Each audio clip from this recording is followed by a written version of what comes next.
Live from New Delhi, you're watching DD India NewsHour, India's voice to the world. I'm Amritpal Singh. Coming up in the next 1 hour, Prime Minister Narendra Modi credits India's indigenous defense capabilities and the Make in India initiative for swift success of Operation Sindoor.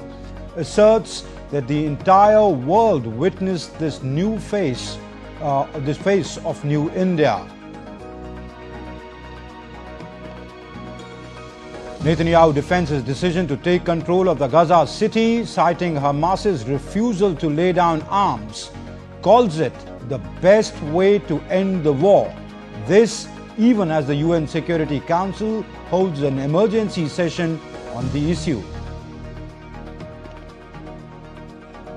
EU Foreign Policy Chief Kaja Kallas says any deal between the United States and Russia to end Ukraine war must include Ukraine, and the European Union convenes the EU Foreign Ministers' emergency meeting on Monday.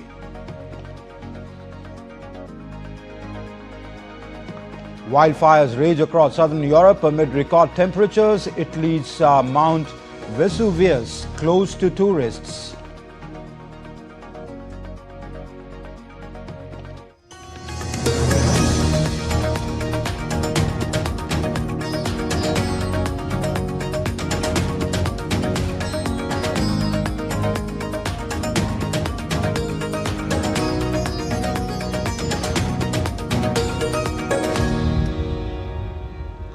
Bengaluru got a massive boost to its transport infrastructure as Prime Minister Narendra Modi flagged off 3 Vande Bharat trains, including a key route to Belagavi. He also launched the yellow line of the Namma Metro and laid the foundation for Phase 3 expansion.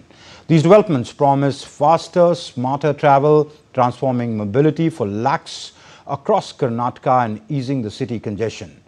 My colleague Taposh Bhattacharya reports from Bengaluru.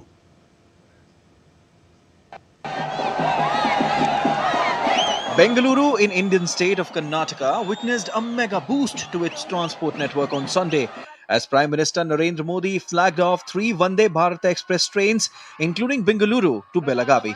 The other 2 connect Amritsar to Sri Mata Vaishno Devi Katra and Nagpur's Ajni to Pune. The new Bengaluru-Belagavi service will enhance connectivity across key cities Tumkuru, Davangere, Haveri, Hubli, Dharwad and Belagavi, bringing faster travel to thousands of passengers. आज बेंगलुरु की पहचान दुनिया के बड़े cities के साथ होती है। हमें ग्लोबली कॉम्पीट भी करना है, इतना ही नहीं, लीड भी करना है। हम तभी आगे निकलेंगे जब हमारे शहर स्मार्ट होंगे, फास्ट होंगे, एफिशिएंट होंगे। इसलिए आज मॉडर्न इंफ्रा के लिए प्रोजेक्ट पूरे कराने पर हमारा इतना जोर है। In a landmark moment for Bengaluru's urban commute, the Prime Minister also flagged off the yellow line of the Bangalore Metro and personally took a ride from Ragiguda to Electronic City. At Ragiguda station, he inspected the modern QR code-enabled ticketing system before boarding the inaugural run. He interacted with students and everyday commuters during the metro ride. This 19.15-kilometer corridor promises to transform daily travel in the city's tech hub, benefiting lakhs of employees and easing congestion at the notorious Silk Board Junction.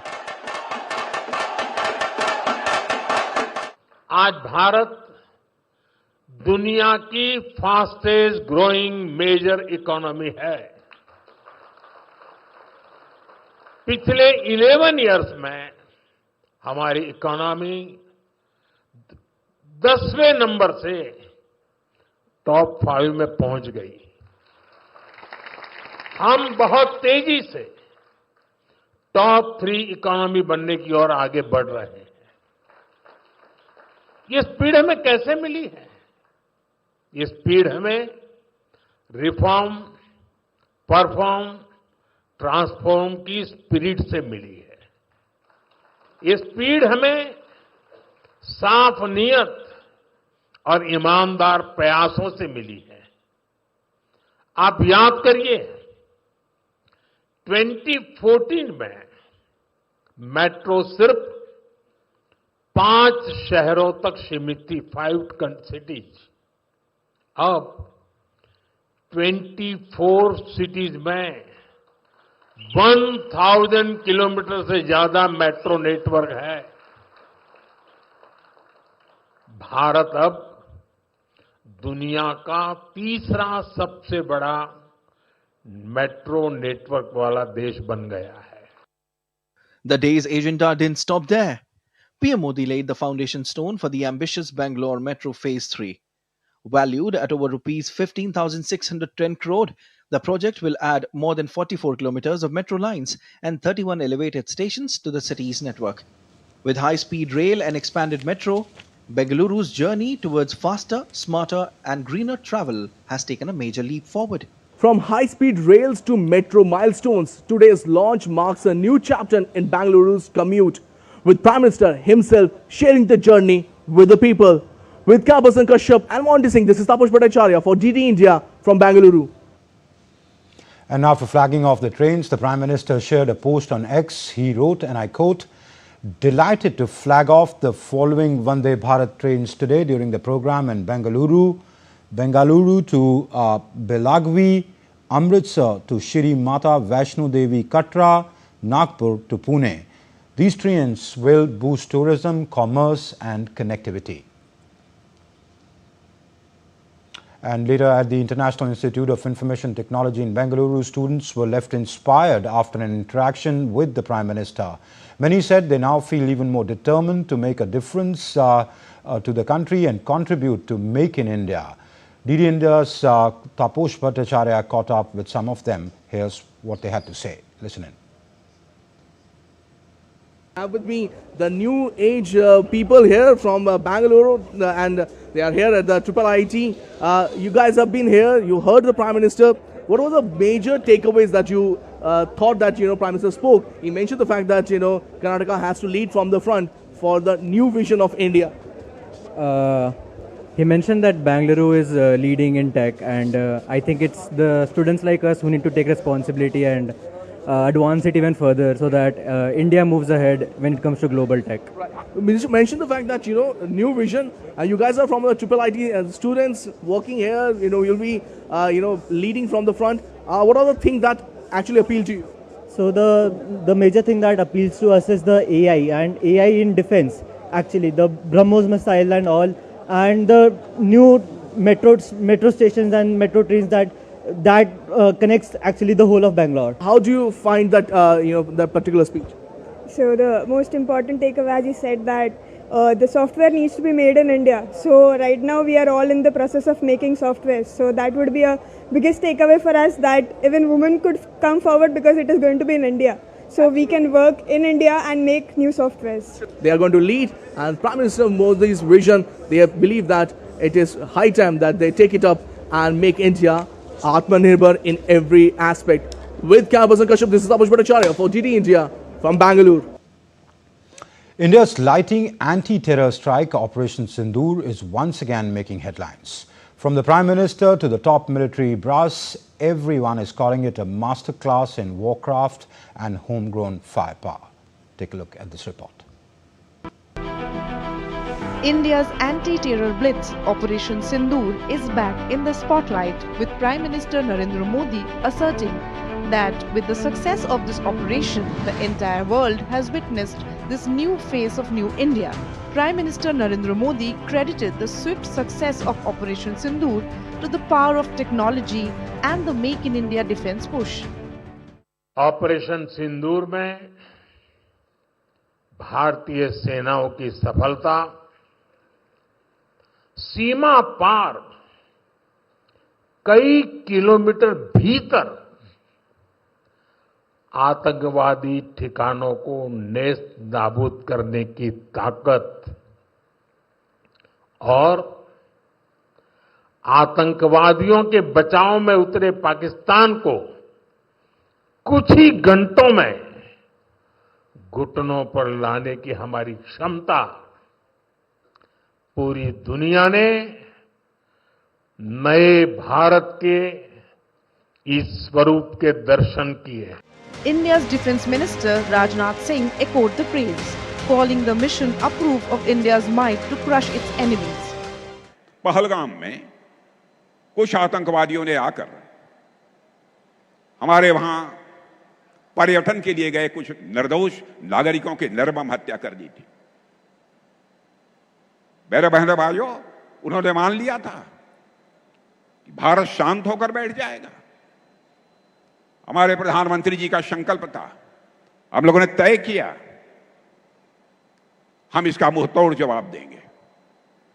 तो बहनों भाइयों, हम लोगों ने भी ठान लिया कि हम धर्म पूछकर किसी को नहीं मारेंगे, बदला नहीं लेंगे, हम उनका कर्म देखकर हम उनको मारेंगे बहनों भाइयों, और कर्म देखकर हम लोगों ने मारा। Chief of Defence Staff General Anil Chauhan hailed Operation Sindoor as a testament to the synergy and operational cohesion among the Army, Navy and Air Force. Army Chief General Upendra Dwivedi likened the strategy to a high-stake game of chess, unpredictable, operating in the grey zone and just short of a full conventional military engagement. And Op Sindoor, what we did, we played chess. Now what does it mean? It means we did not know what is the next move the enemy is going to take and what are we going to do. This is something we called about the grey zone. Here the grey zone is any activity which is taking place in all domains. That is something which we are talking about, and Op Sindoor taught us that this is the grey zone. So we were making the chess moves. He was also making the chess moves. Somewhere we were giving him checkmate and somewhere we were kind of going in for the kill at the risk of even losing our own. A mission measured in hours but remembered for decades, Operation Sindoor has redefined India's playbook against terror. The operation proved that when India decides to act, the enemy has no time to react. That's the new India on the battlefield. Bureau Report, DD India. An encounter broke out in Jammu and Kashmir's Kishtwar early on Sunday. The alert Indian Army troops established contact with the terrorists in the general area of Dool in Kishtwar on Sunday morning. The troops were carrying out an intelligence-based operation when they established contact with the terrorists. After the initial exchange of fire between the terrorists and the security forces during wee hours, no firing was reported in the day. Additional troops have been rushed to the area and the search and combing operation is still going on. And the other encounter in Jammu and Kashmir's Kulgam district has entered its 10th day. The Indian Army soldiers martyred in a marathon combat with terrorists over the past 10 days. Few soldiers have sustained injuries during the gun battle, one of the longest ever. The forces are also using drones and attack helicopters to weed out the terrorists who seem to be well trained in jungle warfare. According to a statement by Pakistan's Ministry of Defence, which they put out in the National Assembly, that's their parliament, on Friday, Pakistan has suffered massive financial losses exceeding 1,240 crore rupees after closing its airspace to Indian registered aircraft. Pakistan's Daily Dawn reported that the move, effective from April 24th, and meant as retaliation for India's suspension of the Indus Waters Treaty, caused a 20% drop in transit traffic and affected about 100 to 150 Indian flights daily. The Pakistan Airports Authority overflight revenue sharply declined, despite the government defending the ban as necessary for sovereignty and national defense. Currently, the daily losses are higher during previous standoffs, higher than the during previous standoffs, with 2025's average daily overflight earnings at about $760,000, up from $508,000 in 2019. Now, Pakistan's airspace remains closed, as we said, to Indian aircraft until at least the last week of August, when the Indian carriers will continue international operations unaffected. India, citing security concerns after the Pahalgam attack, also extended its ban on Pakistani aircraft until August 23 this year. On the occasion of Singapore's 60th National Day, Indian Navy's first indigenous survey vessel INS Sandhayak arrived at the vibrant port of Singapore, reinforcing maritime cooperation and shared hydrographic interests between the Indian Navy and Singapore's maritime agencies. The three-day port call also demonstrates India's growing leadership in maritime diplomacy and regional hydrographic capacity building under the Indian Navy's Hydrographic Department framework. INS Sandhayak was commissioned in February of 2024, and the ship has a full-scale coastal and deep-water surveying capacity. It's capable of humanitarian operations with helicopters and a hospital on board.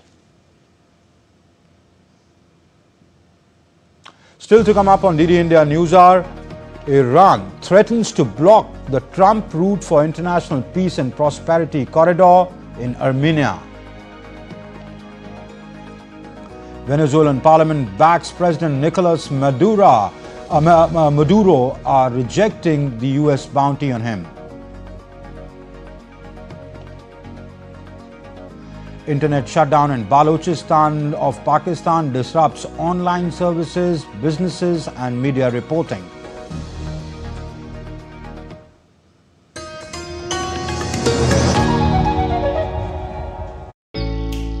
Jharkhand will mesmerize you with majestic nature, rich heritage and colorful culture. Hello. Johar. It fits perfectly. Thank you. Full workout हो गया. Ready?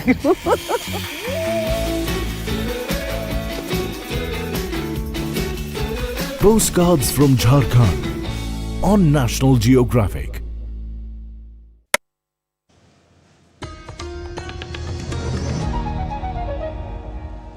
You're watching DD India NewsHour. I'm Amrit Pal Singh. Israeli Prime Minister Benjamin Netanyahu defended its newly approved Gaza City plan, calling it the best way to end the war. Addressing international media on Sunday evening, he said that Israel must defeat Hamas, citing their refusal to disarm. However, he faces domestic criticism, with his own ministers calling the strategy unclear and repetitive. More in this report. Principles for concluding the war: 1. Hamas disarmed. Amid domestic and global criticism over his plan for takeover of Gaza City, Israeli Prime Minister Benjamin Netanyahu held a press conference with international media on Sunday. Prime Minister Benjamin Netanyahu outlined his plan, saying his aim is not to govern Gaza. The Israeli Prime Minister reiterated his resolve to go ahead with the plan. Given Hamas's refusal to lay down its arms, Israel has no choice but to finish the job and complete the defeat of Hamas. Last Thursday, Israel's Security Cabinet, instructed the IDF to dismantle the 2 remaining Hamas strongholds in Gaza City and the central camps. Contrary to false claims, this is the best way to end the war and the best way to end it speedily. Prime Minister Netanyahu is facing domestic criticism over his plan. Ministers Bezalel Smotrich and Itamar Ben-Gvir criticized the repeated military approach, saying it lacks a clear path to decisive victory. The Prime Minister and the Cabinet surrendered to weakness, allowed feelings to overcome brains, and decided again to do more of the same thing, to launch a military operation which is not aimed at victory but only at pressuring Hamas to bring it to a partial hostages deal, while clearly saying that should Hamas agree to a deal, we will also agree to stop again, to retreat again, to allow it to recover and rearm. And then again, this is not how you win, this is not how hostages return, this is not how you win a war. Meanwhile, UN Security Council held a rare weekend session to discuss Israel's plan about Gaza City. As we have said many times before, Israel must immediately change course. All restrictions on the delivery of humanitarian aid must be lifted. Civilians, including humanitarian and UN personnel, as well as civilian infrastructure, must be protected in accordance with international law. We must return to the UN-led humanitarian aid system at once. Notably, on Friday, Israel's Security Cabinet had approved a plan to take control of Gaza City, a move expanding military operations in the shattered Palestinian territory, drawing criticism at home and abroad. Bureau Report, DD India. And Jordan will host a meeting with the US and Syria on Tuesday to discuss rebuilding of war-torn Syria after over a decade of conflict and fall of Bashar al-Assad in December of last year. The meeting will be attended by Syrian Foreign Minister Assad al-Shibani and the US envoy to Syria, Thomas Barak. Jordan's foreign ministry said in a statement that they will discuss the situation in Syria and ways to support the process of rebuilding Syria on foundations that guarantee its security, stability and sovereignty. Iran on Saturday vowed to block the Trump route for international peace and prosperity, or TRIP, which is a US-brokered corridor running through Armenia, linking Azerbaijan to its Nakhchivan enclave, which is on the other side of Armenia, and Turkey, aimed at boosting regional trade. The deal signed between Azeri President Ilham Aliyev and Armenian Prime Minister Nikol Pashinyan at the White House seeks to end decades of conflict. Iran's advisor Ali Akbar Velayati called it a graveyard for Trump's mercenaries, citing security concerns. Although Russia was excluded from the talks, it called for regional solutions, while Turkey welcomed the accord. Unresolved details, including Armenia's constitutional amendments, may hinder the lasting peace. A new round of Russia's drone attacks killed 5 people, including 2 civilians, in Ukraine on Sunday. Ukraine hit an oil refinery in Russia's western Saratov region in an overnight drone attack. According to the regional governor of the area, Roman Busargin, at least 1 person had died and the industrial facility was damaged as a result of the attack. Supporters of former Chad Prime Minister Success Masra protested in N'Djamena on Saturday after he was sentenced to 20 years in prison for hate speech, xenophobia and inciting massacre. Masra, key opposition figure and critic of President Mahamat Idris Deby Itno, was convicted for his role in intercommunal violence that left 42 people, mostly women and children, dead in Manadakor on the 14th of May. The court also ordered him to pay a fine of about 1.5 million euros. His lawyers denounced the ruling, calling the trial politically motivated and lacking evidence. Masra was arrested 2 days after the violence and he was tried alongside nearly 70 others. Protesters from his Transformers party gathered following the verdict and announced Bedumra Korje as the interim party leader. Venezuela's National Assembly declared unwavering support for President Nicolas Maduro on Sunday, rejecting a U.S. bounty, which is about $50 million, for his arrest on charges of drug trafficking. The U.S. accuses Maduro of leading the cartel of Suns, alleging ties to narco-terrorism and groups like Tren de Aragua. Venezuela's Foreign Minister Juan Gil called the bounty a pathetic propaganda stunt, accusing the U.S. of meddling. The move strains U.S.-Venezuela relations, already tense over disputed elections and sanctions. Allies like Russia and China may bolster Maduro, complicating international efforts to address Venezuela's economic and political crisis. We reject the absurd and desperate actions announced by the Prosecutor's Office of the United States of America. Actions that are clearly illegal and entirely baseless. Beyond being a deranged attempt at aggression against the constitutional president of the Bolivarian Republic of Venezuela, Nicolas Maduro, and against our rebellious and courageous people. Dozens of Afghan refugees, including women and children and the elderly, gathered at the Chaman border in Pakistan's Balochistan on Sunday amid a crackdown on documented refugees. Pakistan has given September 1st deadline for all documented Afghan refugees to leave the country. According to UNHCR, their deportation had already started ahead of the deadline. Pakistani authorities have said that it wants all Afghan nationals to leave except for those who have valid visas. The repatriation drive by Pakistan is part of its campaign called Illegal Foreigners Repatriation Plan, launched in late 2023. And things are not going good in the Balochistan province of Pakistan. Education, online businesses and media reporting have faced widespread disruptions in Balochistan due to the suspension of internet services over the past several days.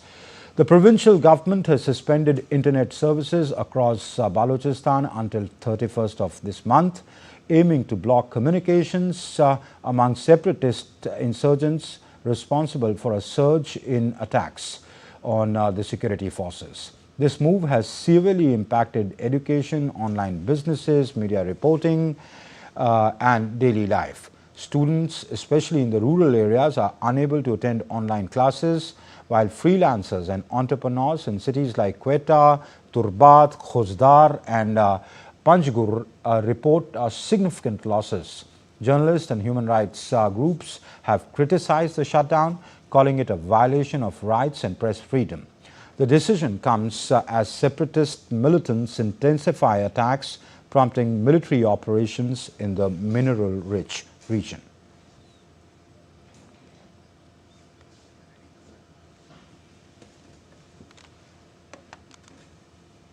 Flash floods and landslides have ravaged parts of Himachal Pradesh and Uttarakhand, unleashing widespread damage across North India's Himalayan belt and prompting the Indian Met Department alerts in 8 states. In China's Gansu province, relentless rains have triggered deadly floods, claiming 15 lives so far and leaving dozens missing. Meanwhile, Europe is gripped by a fierce heat wave. France is battling its largest wildfire since 1949, which has scorched 40,000 acres as raging blazes continue to threaten Greece, Italy and Spain.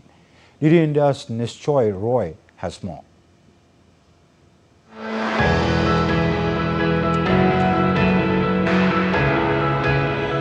From the crashing waves of monsoon in Asia to the scorching infernos of the European summer, nature's extremes are rewriting the weather map this season.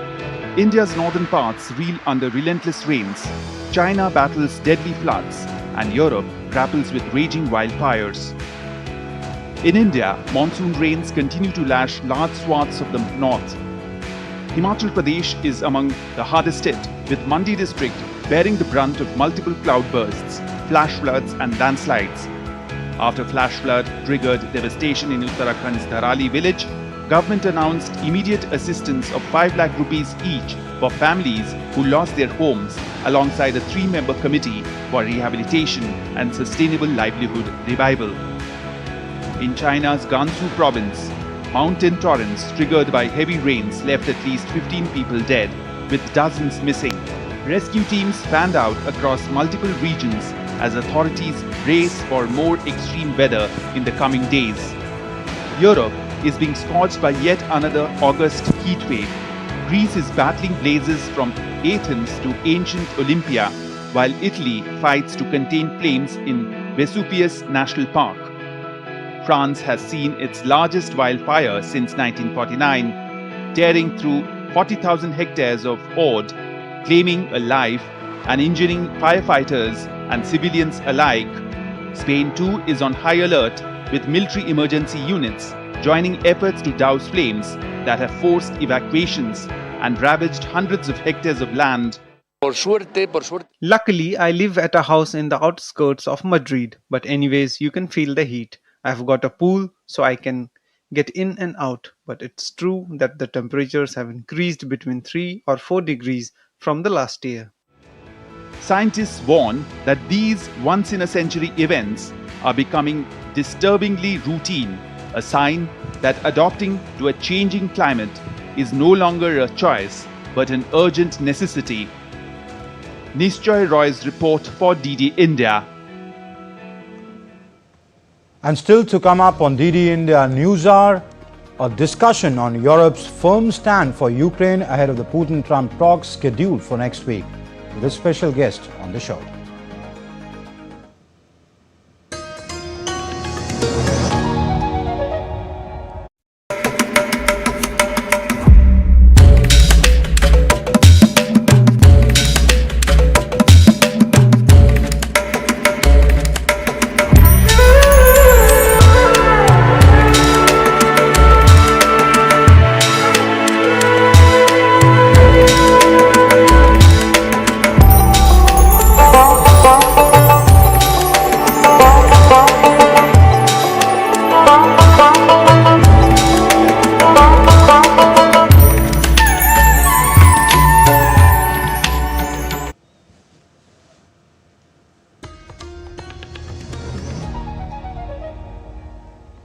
You're watching DD India NewsHour. I'm Amritpal Singh.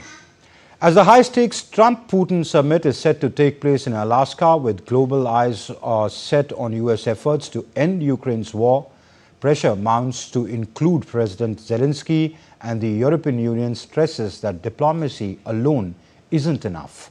Meanwhile, the European Union Foreign Policy Chief Kaja Kallas said that any deal between Washington and Moscow to end the war in Ukraine must include Ukraine and the EU. She has convened a meeting of the European foreign ministers on Monday to discuss next steps.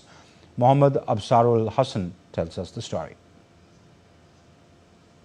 Alaska is preparing to host a high-stakes summit between US President Donald Trump and Russian President Vladimir Putin, aimed at negotiating an end to the ongoing war in Ukraine.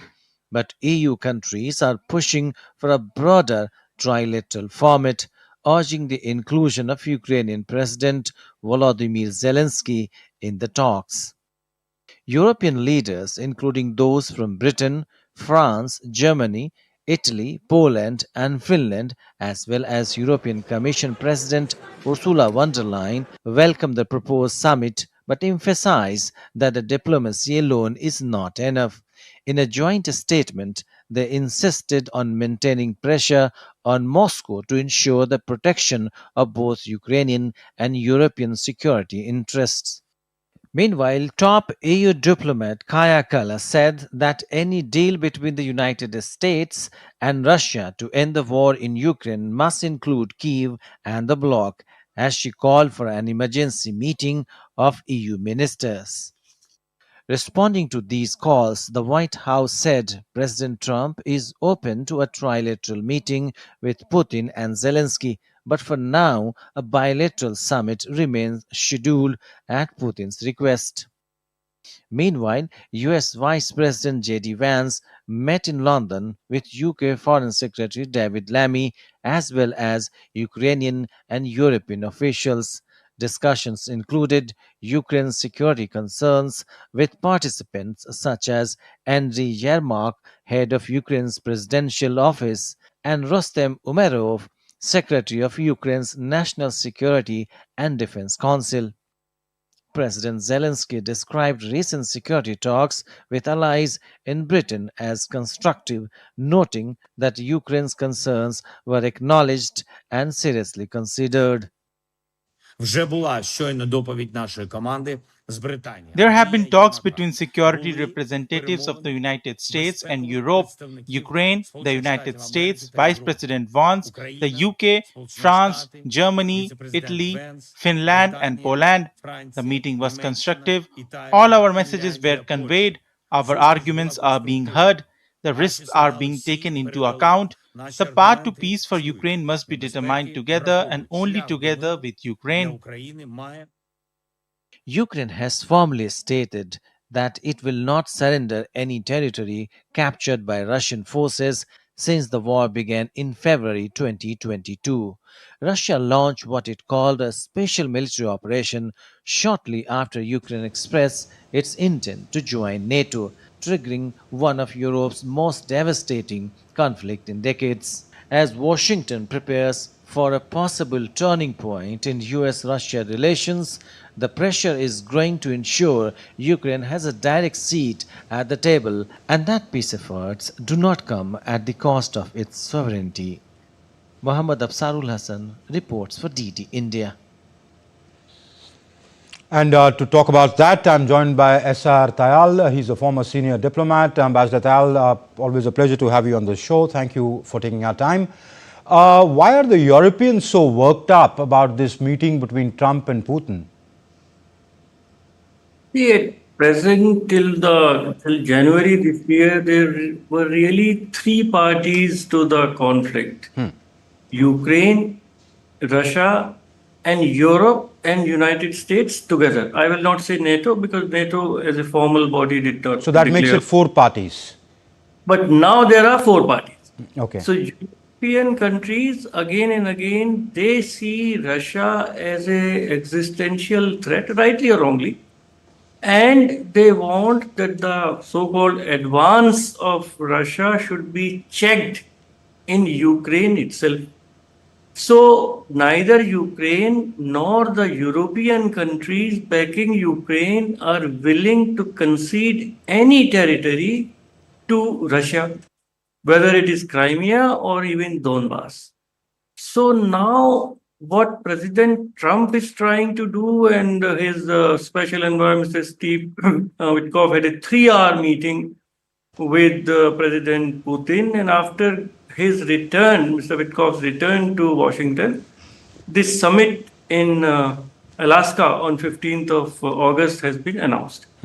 And President Trump has said that it will require some territorial swaps. But what one sees in public is that the positions of both Russia and Ukraine, backed by Europe, remain the same as they were in January of this year. So True. We'll come to that part, Ambassador. You know, it's going to be a difficult negotiation. If it were that easy, they've held direct talks.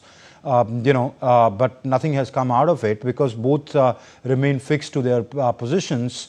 What I'm saying is that the American president has made it clear that this is just the start of the negotiations. He's open to trilateral meetings if things go down that way. He's ready to meet President Zelensky. He's meeting Putin. So why are the Europeans then so worked up? Don't they trust the American president? Do they think that he will, barter away the Ukrainian interests on the table with Putin? Yes, certainly there seems to be quite a gulf between the European view of how this war or conflict should end and President Trump's vision is that how it should end, which involves some territorial concession. That means at least Crimea, and it has been reported in the press that Donbass region could continue to be with Russia. And European countries are not prepared to accept that. Now, the question is that how much leverage President Trump has on Russia and Ukraine, because President Trump is coming as a mediator. So naturally in a mediation there is give and take. There will be some plan, I'm sure perhaps he and his advisors have certain plan. They will try to convince President Putin to agree to that. Otherwise, he will threaten secondary sanctions on Russian oil, which have already been imposed on India, and perhaps they could be imposed on China, Turkey, some other major importers of Russian oil. So that is the leverage which President Trump has on Russia. But what leverage President Trump has now on Ukraine? Because Ukraine is now being fully backed by European countries, all the major European countries.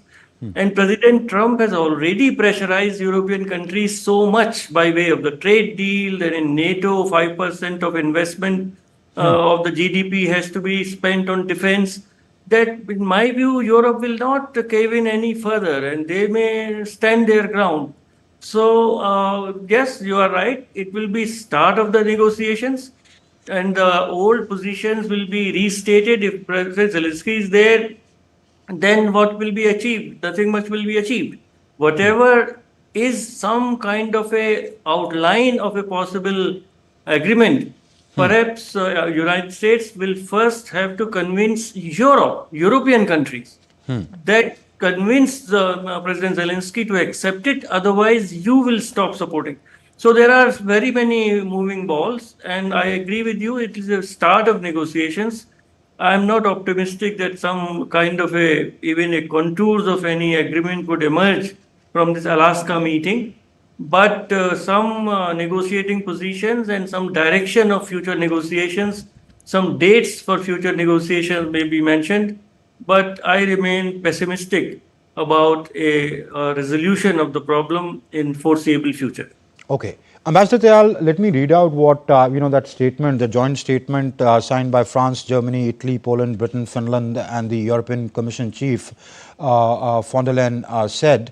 It says, the resolution says, it must protect Ukraine's and Europe's vital interests, the vital security interests, and the need for a robust and credible security guarantees that enable Ukraine to effectively defend its sovereignty and territorial integrity.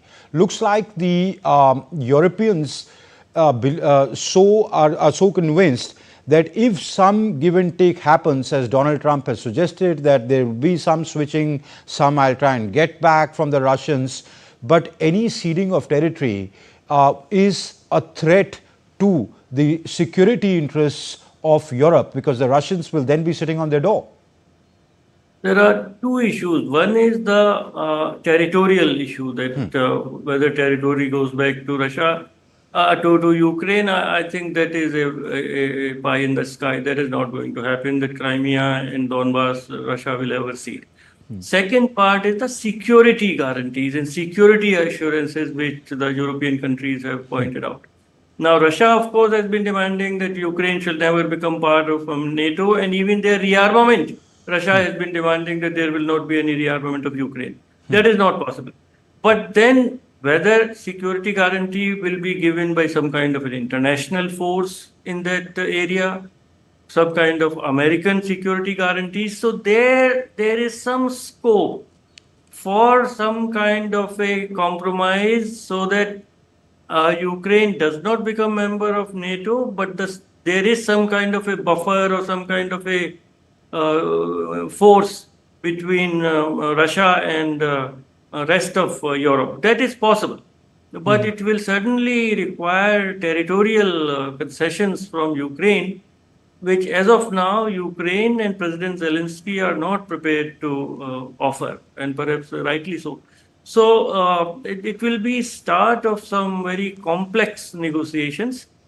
But on territory, I am very doubtful that Russia will ever leave Crimea and Donbass. Crimea is certainly not going to leave. Donbass can be in some kind of a international kind of a rule or some where the sovereignty is in some kind of a doubt. All that kind of is possible if there is a real desire on the part of both Ukraine and Russia to end the conflict. But if Ukraine wants to end the conflict only when he gets back all its territory, which is under the occupation of Russia, and European countries continue to fully back, arm, finance. They have said they will continue to finance and give diplomatic support to Ukraine, diplomatic, military, and financial support. If they continues to get from Europe, and Europe continues that hardline stance, then I think Europe is now in a hard position, and they will defy United States because US is putting so much pressure on European countries. There will be a time for them to push back. So there are many moving parts, but the common ground is still not really visible at the moment, where some kind of agreement could happen within a foreseeable future. Very true. At least for now, Zelensky seems to be taking the maximalist position of not ceding even an inch of his territory. Let's see where this goes. Meeting in for us, what is important is the secondary sanctions, because if that happens, then the 25% which has been imposed on India, that may continue. So it has a matter of very vital interest to us. That's why the Indian position on this is that resolve it however, and if you need us, tell us, we are there. We believe that it can be resolved through dialogue and diplomacy. Because whether territories get swapped or not, the idea is that this should end because we feel the pinch where they impose the secondary sanctions on us. We leave it there, Ambassador Tayal. Thank you very much for lending us your insights on the matter. Thank you. Thank you. Moving on, Prime Minister Narendra Modi's call to hoist the tricolour in every home has sparked widespread enthusiasm. From cities to small towns, citizens and voluntary groups are coming together to turn the campaign into a people's movement. In India's Jaipur, voluntary organizations took out tricolour rallies through various colonies, urging residents to take part. Several dedicated teams have been moving door to door, spreading awareness and inspiring every household to proudly unfurl the national flag, a gesture that's aimed at uniting the nation under its colours. And still to come up on DD India NewsHour, 4 astronauts returned safely to Earth after spending about 5 months aboard the International Space Station. India's surfer Ramesh Budial scripts history at the Asian Surfing Championships in Chennai. And in a tragic incident, Japanese boxers succumbed to brain injuries sustained during a boxing tournament in Tokyo.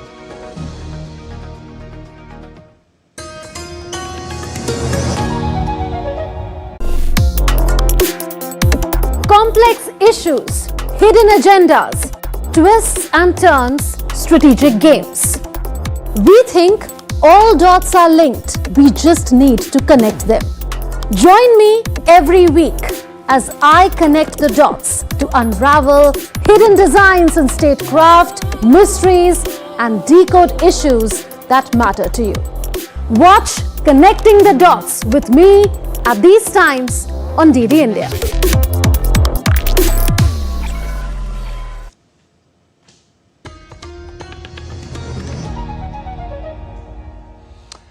You're watching DD India NewsHour. I'm Amritpal Singh.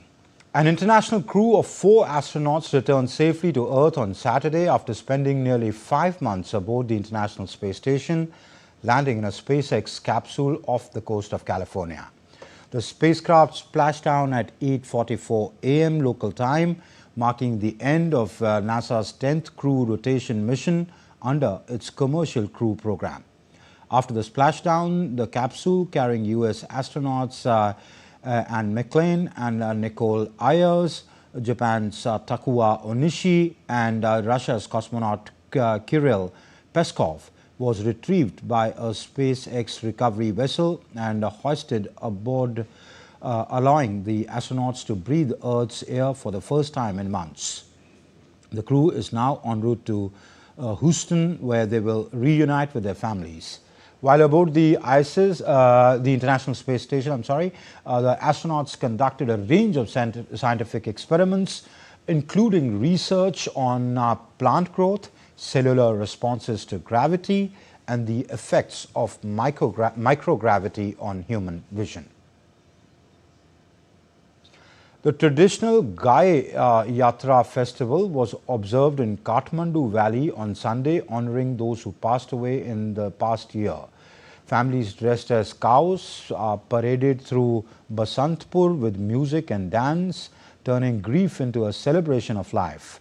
The 255-year-old festival, held in the month of Bhadon, as per Vikram Samvat or August, is also a public holiday in Nepal.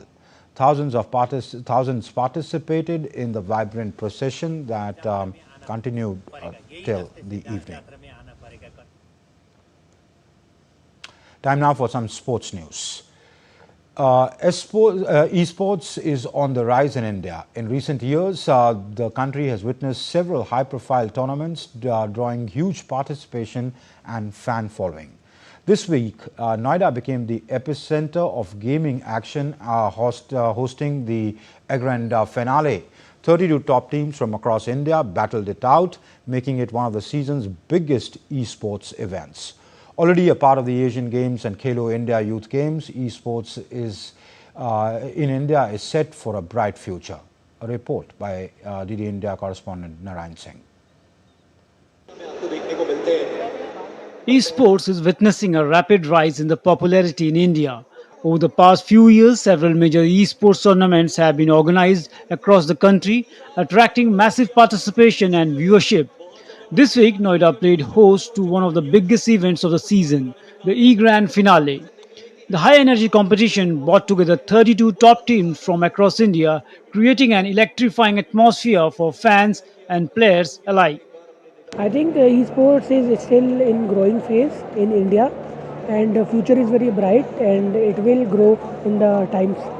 In an earlier interaction with gamers, Prime Minister Narendra Modi emphasized the importance of recognizing esports as a mainstream sport and supporting its growth.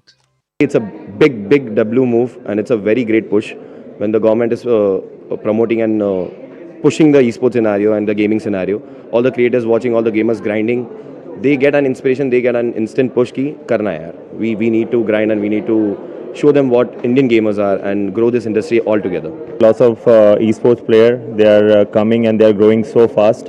And see, what my thinking is, I would love to see BGMI or any esports or any LAN in the stadium. If this happen, this will be a very W for our Indian gaming community. Esports has already secured a place at prestigious platforms such as the Asian Games and the Khelo India Youth Games, reflecting its increasing acceptance as a competitive discipline. With growing government support, rising investments, and enthusiastic participation, the future of the Indian esports appears brighter than ever. Narayan Singh's report for DD India, Noida. India's Ramesh Budhyal became the first ever Indian surfer to win a medal in the ongoing Asian Surfing Championship in Chennai on Sunday. Budhyal clinched bronze medal in the open men's category, accumulating 12.60 points. Earlier, Budhyal was also the first ever from the country to reach the medal round. Budhyal's triumph is set to contribute significantly towards India's goal to earn additional quotas for the Asian Games 2026, which will be held in Japan. In a shocking incident, two Japanese boxers succumbed to brain injuries sustained during a boxing tournament in Tokyo. Super featherweight Shigetoshi Kotari and lightweight Hiromasa Urukawa sustained injuries in two separate bouts at the event in Japan.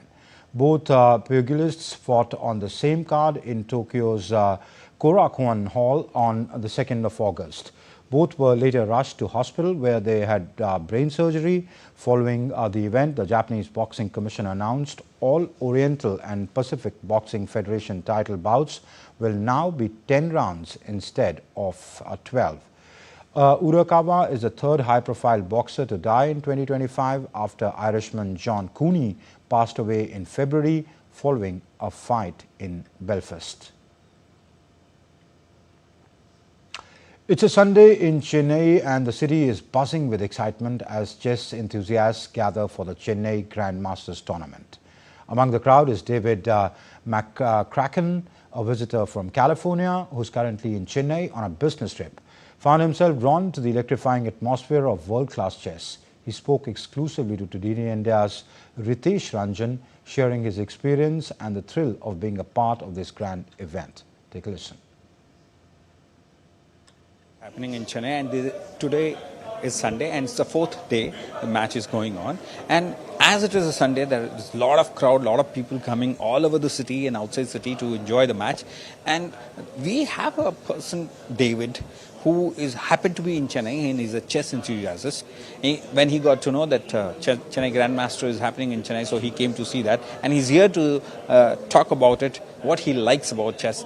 Hi David, what brought you here, and how did you get to know that competition is happening here? I just happened to see that it was happening this weekend, and I happened to be here in town on business, and I follow chess casually, not that intensely, but I know who Arjun is and I know who Anish is, and so I wanted to come and see if I could see them and see if I could enjoy the chess happening here. You were mentioning about Anish and Arjun. So, who do you like? Who's your favorite player among the players who are playing here? Probably Arjun. I mean, I like Anish also, but it's good to see the younger players come up and see who can do the best in the future. In chess, so far you said you're following chess, and you like Anish, Arjun. Who all other players you've been seeing and you are liking the game, and who is playing the most attractive game? Well, I mean, it was good to see Gukesh win the championship, and so that was obviously fun. And so it's good to see all the young players sort of starting to take over. And that's it in this edition of DD India NewsHour. But do let us know your thoughts on the news of the day. For those on the go, you can get all the latest news and updates from India and across the world on DD India's mobile app. The app is available both on Android and iOS platforms. Scan the QR code on the screen to download now. We'll be back with more news as it breaks here on DD India. I'm Amrit Pal Singh from my entire team here in Delhi. Thank you for watching DD India NewsHour.